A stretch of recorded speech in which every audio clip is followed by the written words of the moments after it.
여러분 안녕하십니까? 이어서 경남 소식입니다.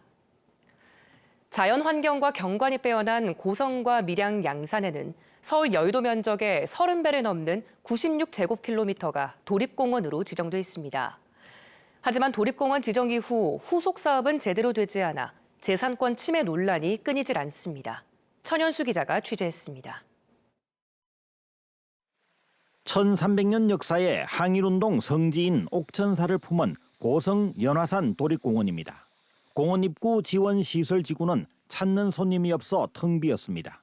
10여 곳이던 식당은 차례차례 문을 닫아 4곳만 남았습니다. 많았는데 그런 게 다 이제 폐업이 되고 지금은 이제 지역 주민이 이제 운영하는 행태로 돌아가기 때문에. 연화산 도립공원이 지정된 것은 지난 1983년. 고성군 전체 면적의 4.2%에 이르지만 40년 동안 그대로입니다.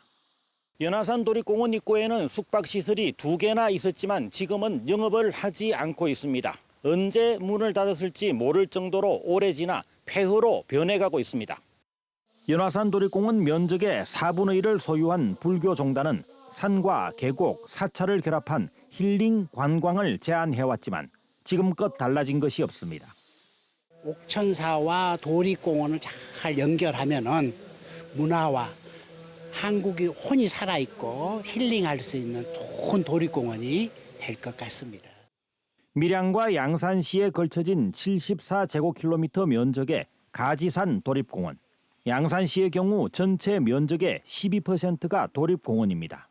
자연공원법에 따라 건축과 도로개설 등 도시개발과 취사, 야영 등에도 제한이 따릅니다. 제대로 활용하지 않을 거면 도립공원을 해제해달라는 요구가 나오는 이유입니다. 수십 년 동안 이렇게 방치해서 이 규제를 하고 있으니까 경남이 도립공원만큼은 총체적이고 종합적인 부실이다. 도립공원은 10년마다 주민 의견 수렴과 타당성 검토를 거쳐 공원 계획에 반영하도록 하고 있고 경남은 올해가 해당됩니다. 공원 지정이 주민 재산권을 제한하는 만큼 공익성을 높이는 도립공원 계획이 필요하다는 지적이 제기됩니다. KBS 뉴스 천연수입니다. 국가 비상사태에 대비하는 민관군경의 을지연습 훈련이 시작됩니다. 내년 총선을 앞두고 경남의 선거구 획정을 위한 도민 의견 수렴 자리도 마련됩니다. 이번 주 경남 황재락 기자입니다. 민관군경의 국가 비상사태 대비 훈련인 2023 을지연습 훈련이 오늘부터 오는 24일까지 나흘 동안 진행됩니다. 올해로 55번째를 맞는 을지연습은 전시 국가위기 관리와 다중이용시설 테러 등에 대비한 다양한 훈련이 이어집니다. 특히 모레에는 민방위 훈련이 6년 만에 재개돼 주민 대피와 교통 통제 등도 진행됩니다. 국회의원 선거구 획정위원회가 내일 경남도청에서 내년 4월 22대 국회의원 선거의 경남 선거구 획정의 도민 의견을 듣는 자리를 마련합니다. 이 자리에는 국회 의석을 가진 정당의 경남도당과 학회, 시민단체 추천을 받은 7명이 참석해 행정구역과 생활문화권 등에 근거한 선거구 획정의 의견을 제시합니다. 획정위원회는 선거구 획정 기준이 아직 확정되지 않아 한계가 있지만 지역민의 의견을 듣는 자리로서 누구나 방청할 수 있다고 밝혔습니다. 창원시가 오는 26일부터 시내버스 29개 노선을 변경하고 5개 노선을 신설합니다. 지난 6월 시내버스 노선 전면 개편 이후 세 번째인 이번 부분 개편에서는 급행과 좌석, 일반 간선 등 28개 운행 구간이 변경되고 공단 순환 520번 노선은 폐지됩니다. 또 19번과 152번, 224번 등 5개 노선이 신설되며 창원 중앙역과 중앙대로 구간의 수요 응답형 버스는 구역을 재검토해 도입하기로 했습니다. KBS 뉴스 황재락입니다. 빅데이터를 분석했더니 해양 관광 시장이 코로나19 시기에 더 성장한 것으로 확인됐습니다.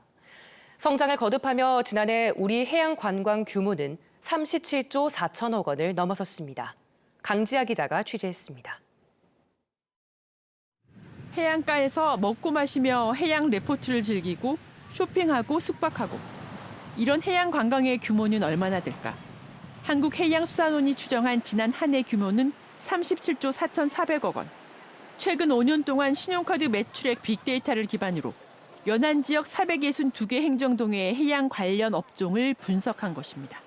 2022년 우리나라 연안 지역 매출액을 58조 200억 원으로 추정했고 이 가운데 해양 관광 매출은 37조 4,400억 원으로 분석했습니다.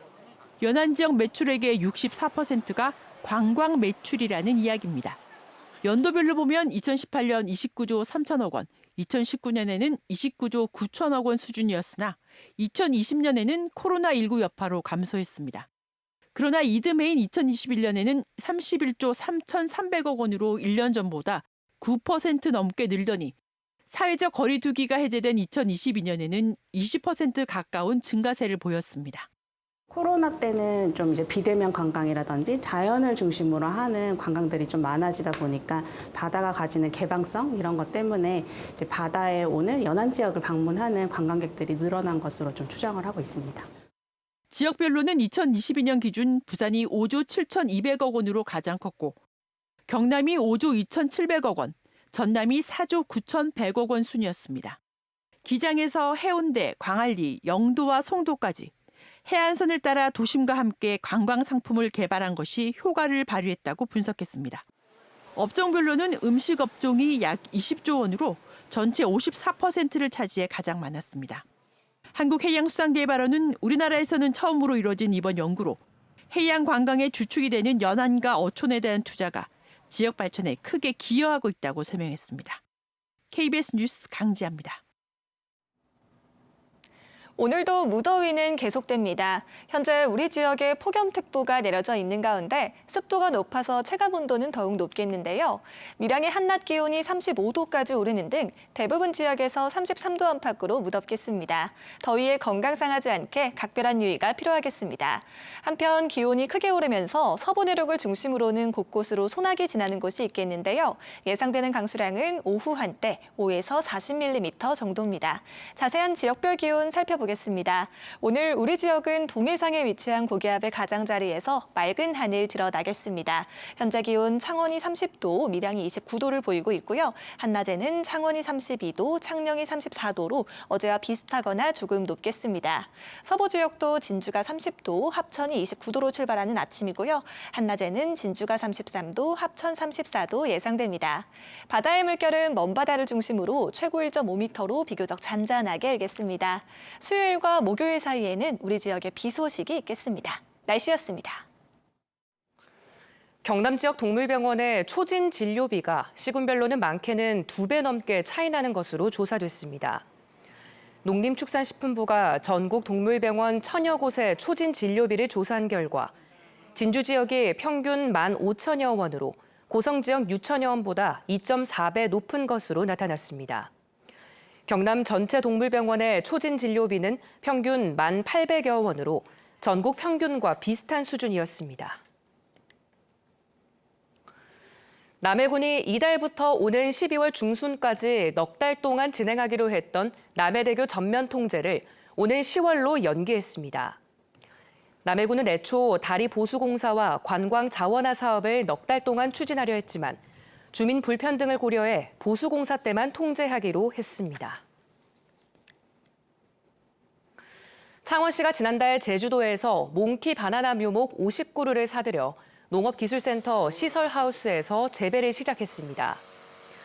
창원시는 기후변화로 농작물 재배 환경 변화가 필요할 것으로 보고 아열대 대표 작목인 몽키 바나나를 시범 재배하기로 했습니다.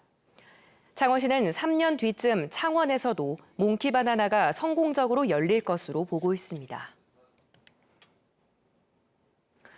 경상남도가 닭 3,000마리 이상, 오리 2,000마리 이상의 전업규모 가금농장 340곳을 대상으로 여름철 조류인플루엔자 방역 실태를 점검한 결과 35농가에서 110여 건의 방역 위반 사항이 확인됐다고 밝혔습니다.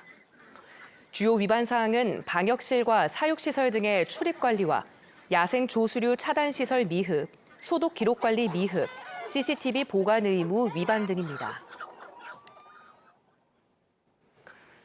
경상남도 감사위원회는 다음 달 11일부터 2주 동안 창원시를 대상으로 기관 운영 전반에 대한 종합감사를 실시한다고 밝혔습니다.